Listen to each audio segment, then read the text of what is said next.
my Berlin Marathon finisher. Let's go! I did vomit, unfortunately. It's gonna be overwhelming to say the least. You guys, the Uber nearly killed us.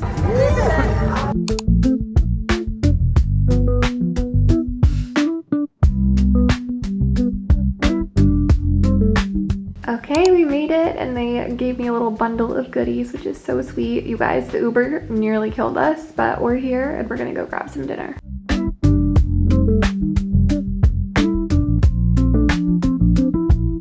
Good morning, you guys. It is officially Saturday, the day before the marathon. I woke up, I put on my runner merch, and we are going downstairs to meet everyone for breakfast before we head to our shakeout run and then to the expo. So I'm gonna record as much as I can today, but I'm also gonna try and be like present and social. So I can't guarantee I'm gonna be talking to you guys a lot. You might just see a lot of B-roll, but maybe I'll do like a little voiceover. We'll see. Regardless, I'm so excited to meet everyone. I'm also very hungry, but I did sleep like almost 9 hours, which is great. So my body needed that. Let's go eat some food.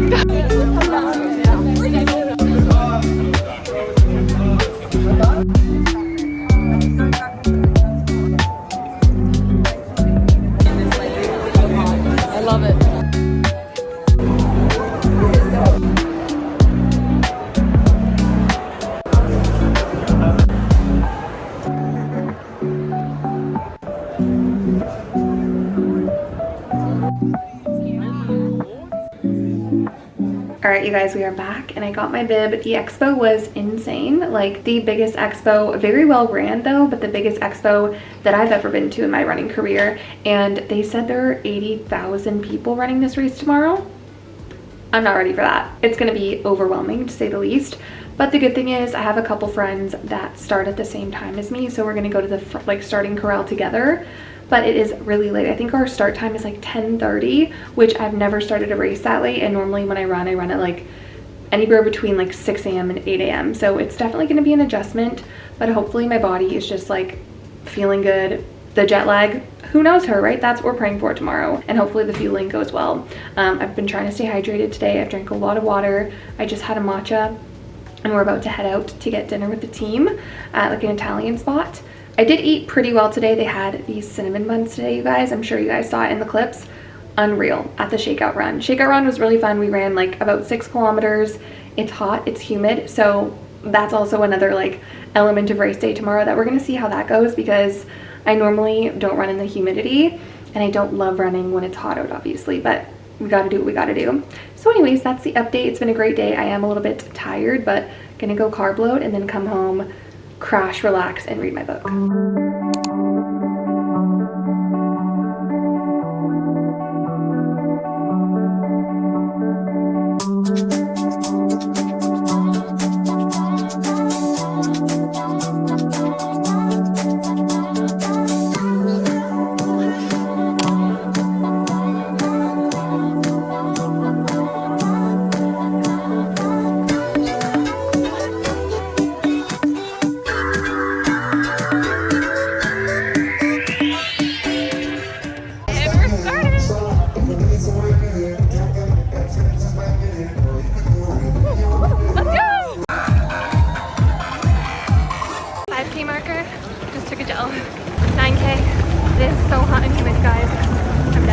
Finally took a poop.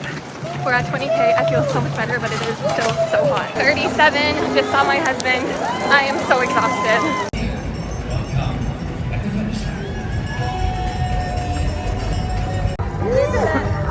So hard. Okay, quick Berlin Marathon merch haul. First of all, I tucked this shirt in, but it says Berlin 2025 down here. These like athletic wear joggers are so cute, you guys. Everything's Adidas and yeah, they're just good. And then oh my god, this jacket The back of this jacket is literally everything. One day this is going to be such a slay vintage outfit that I can hand down to my kids. But you guys, Berlin Marathon Expo absolutely killed it with their merch this year, and I'm so happy with this whole outfit.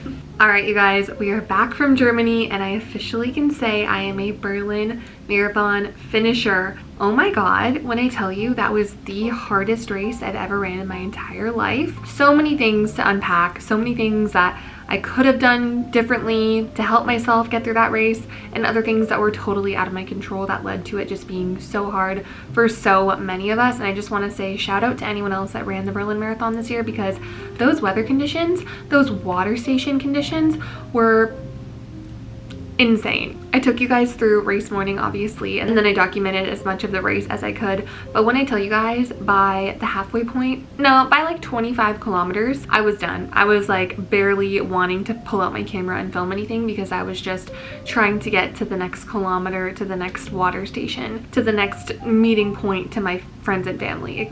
Essentially, the heat, the humidity, the starting time, I think all of those things combined really got to me. So we didn't start until 10:10, which normally on a run here in Vegas, I would start a long run at like 7 a.m. So it was definitely a bit of a shock to my body, I think, not starting until that late. And then because we didn't start until so late, we were running through peak weather, peak heat. So at noon, 1 p.m. is when it's like the hottest of the day, and that's when we were running our marathon, and like the hardest miles of our marathon. So basically I think it was 26 or 27 degrees Celsius, or 28 even maybe, that day, and like 80 to 90% humidity. The first 15 kilometers, you guys, we were pretty much in full sun. I'd say 85 to 90% of the time. So it was just pure sun on us, really hot temperature, humidity, and I think a bunch of those things combined, plus the fact that I don't think I probably had enough sodium the day before. I did drink electrolytes and I did salt my food, but I think looking back in hindsight, knowing how hot it was going to be, I probably should have had more electrolytes. I was feeling so down bad by that 25 kilometer mark. I couldn't really take any more gels by then, because I was feeling nauseous anytime I would try and consume anything. I was getting in water at every aid station, which was good, and I was pouring water all over my body at every aid station to try and cool myself down, which did help a little bit, but that meant that I was running with wet shoes, wet shorts, which is just not the best situation, you know? So anyways, I ran the first 25 kilometers, I think, with my friend Molly, which was so nice just to have someone there. We were running at the same pace, and we were clocking a pretty, like, for me at least, a pretty quick half marathon. I think we hit like our half marathon in like just over 2 hours, which is pretty fast for me in a marathon setting. But once we hit that 25 kilometer mark, her back, her sacrum, I think, was like acting up, so she pulled back. I kept going, and I really hit the wall, you guys. Like, I just put my music in, even though I really couldn't hear much anyways, because the crowds are so insane, which was also really helpful. But I was just focusing on, okay, 1 mile more, 1 kilometer more, get to the next water station, drink some more water. I did try to have a couple bites of bananas at different aid stations, and I was able to get them down, but I still did not feel great. And then at the 30 kilometer mark, my quads started cramping so bad, which I think is also, in hindsight, my lesson of maybe I should have had more sodium. And also I think the cramping probably came from the fact that I wasn't able to ingest as many gels, because my gels do have sodium in them as well. So I think it was kind of a combination of all the factors, plus the amount that I was sweating from the heat and humidity, that probably contributed to my cramping. I've never had cramping during any race before, so this was totally new to me. I didn't do anything differently really for like my carb load or my pre-race ritual, beside the fact that we started later. So maybe that did impact my nutrition a little bit and my hydration. And also it was a very different time zone. We were 9 hours ahead in Berlin, so I think we started the race, I want to say, at like midnight my time, like here in Vegas. So my body's clock was definitely off as well. There's just a lot of things that went into it. It wasn't the most optimal setup, but nonetheless I finished the race. That's what matters. At around the 39 kilometer mark, I did have to stop and walk a little bit because my quads were in so much pain and I was feeling so nauseous.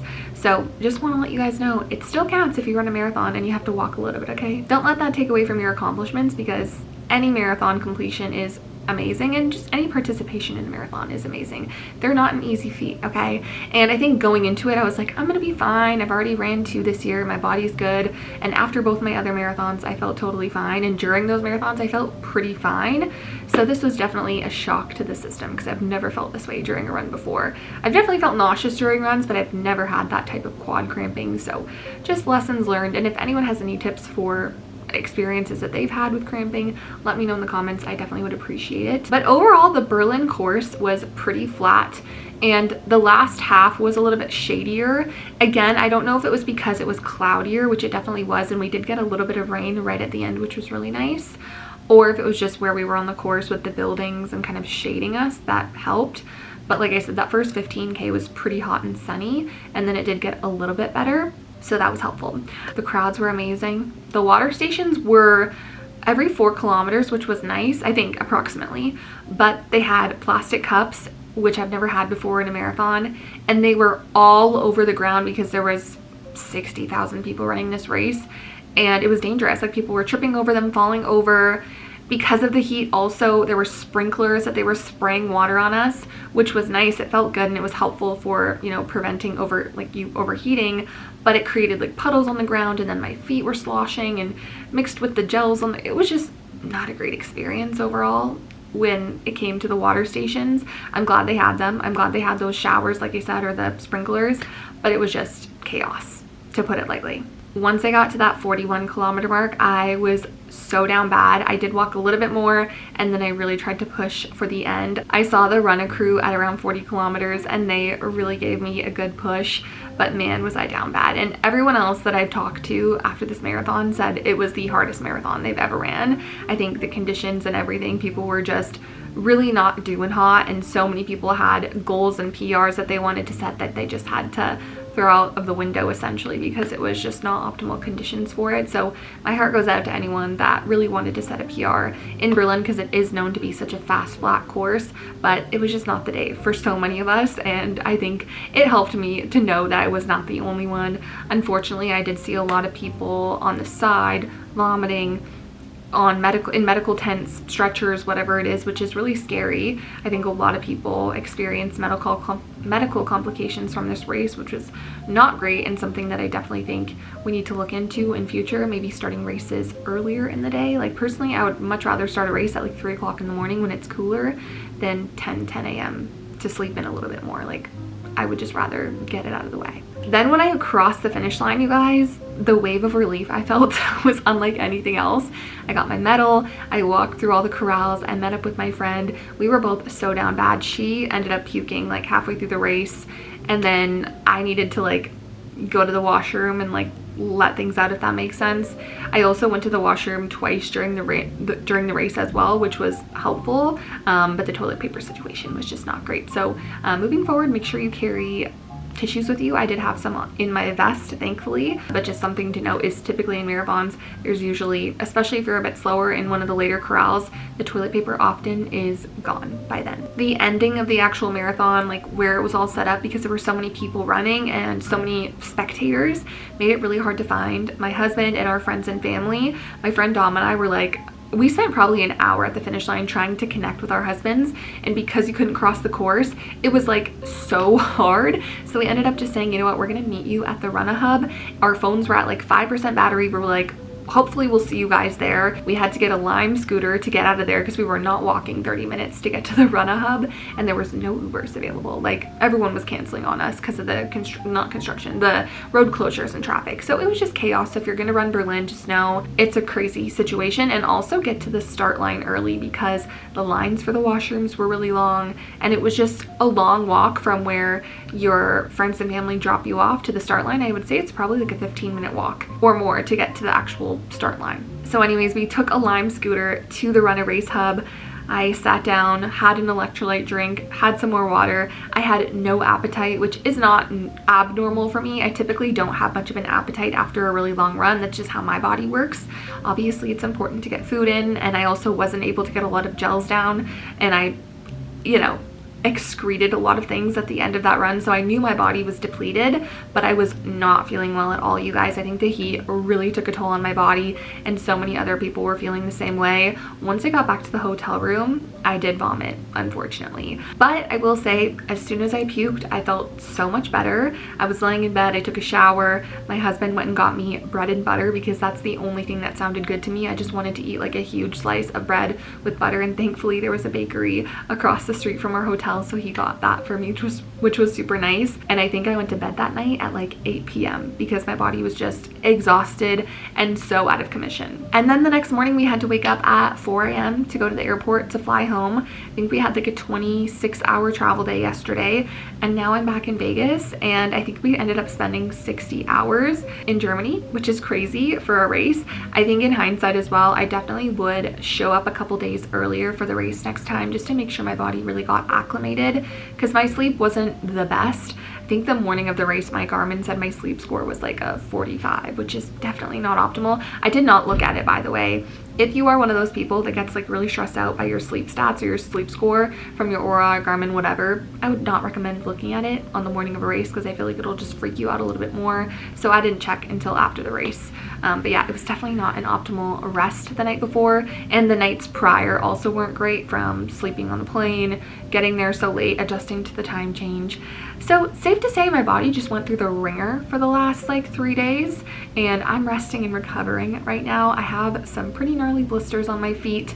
My blisters typically only show up from moisture, and like I said, I was dumping water all over myself and running through sprinklers, so my feet were soaked by the end. So I'm not surprised that I have blisters, let's just say that. And everyone else I talked to was like, yeah, I lost 3 toenails. I'm like, relatable. Also, my vest, I think because of the moisture as well, chafed my chest so bad, which I've actually never had before, to the point where it's like rubbed my skin raw, which is not fun. So I don't know if that's just because of the moisture or if I was not wearing the right outfit, but everything I wore was like pretty typical. So I don't know, let me know if anyone else has had like really bad chafing from their vest. If you have any tips, I guess maybe Vaseline, but I was again dumping so much water on myself that I don't know if that would have made a difference in the long run. So it's safe to say I learned a lot of lessons from this marathon. Number one being, if you're gonna go to a different country, just know your body probably needs a little bit of extra time to adapt. Really make sure that you're aware of the weather conditions, and if you're starting later and it's gonna be really hot, take extra salt tabs with you, lots of sodium the day before. Make sure you carb load properly. Try your best to sleep, obviously. Make sure your gear is really well equipped. I'm so thankful that I did have my vest on with my bottles, because I did drink some of those electrolytes that I had brought with me. My friend Molly also had a handheld water bottle, which in hindsight I probably could have done the handheld as well and been fine with just a thing of electrolytes and then drinking water at every aid station. But for whatever reason, I don't love a running belt, guys. Like, I do, my LSKD belt is the only one that doesn't bother me like to the point of going crazy, but it still does bounce, and I know that's kind of inevitable with a running belt. But if you guys have any tips for that, let me know, because I do think vests aren't the cutest, obviously, and if I could run my races with just a belt and like a handheld bottle or just getting water from the aid stations, that would be great. But for now, we're sticking with the vest. Berlin itself was gorgeous. I did enjoy the cultural experience. The people there were really friendly. It was very busy, obviously, from the marathon, and I will say I didn't even have time to eat any German food, which I'm kind of sad about, because we went for Italian the night before, and other than that, like, I literally, the day of the race, I barely ate anything. I had breakfast at the hotel, gels, and then some toast. And the day before that, I think I had like chicken and potatoes. Like, I really did not eat or take advantage of the fact that I was in Germany. So maybe I'll go back someday and have like some schnitzel or whatever people eat there. But anyways, I feel like I'm rambling at this point. Long story short, I had an amazing experience. The Runna team was fantastic. If you guys don't know and you're new here, I use the Runna app to train me, essentially. It is a running app that designs custom training plans for you based on your time goals, your experience, your schedule, your fitness levels, all that kind of stuff. And it tailors it just for you, which I'm obsessed with it. I've been using it for almost 2 years, if not more than 2 years now. And it's got me to run so many half marathons at this point and 3 full marathons just in this year alone, which I don't know that that I would recommend to the average person, but hey, I did it and I'm still kicking. So maybe you can too if you use Runna. But I do have a code for you guys if you want to try it out. It is Erica2 and it gets you 2 weeks free to try out the app. Let me know what you guys think if you've used it or if you are just starting to use it. If you have questions, obviously leave them in the comments down below. And I don't know what my next race will be, you guys. We'll see. I'm taking this week really easy, gonna get some active recovery in, wear my Normatec boots, sleep a lot, eat a lot, drink a lot of electrolytes, and I'll be back next week with an update. But that's all for me this week. Thanks for coming to Germany with me, and I'll see you all in the next one. Bye guys.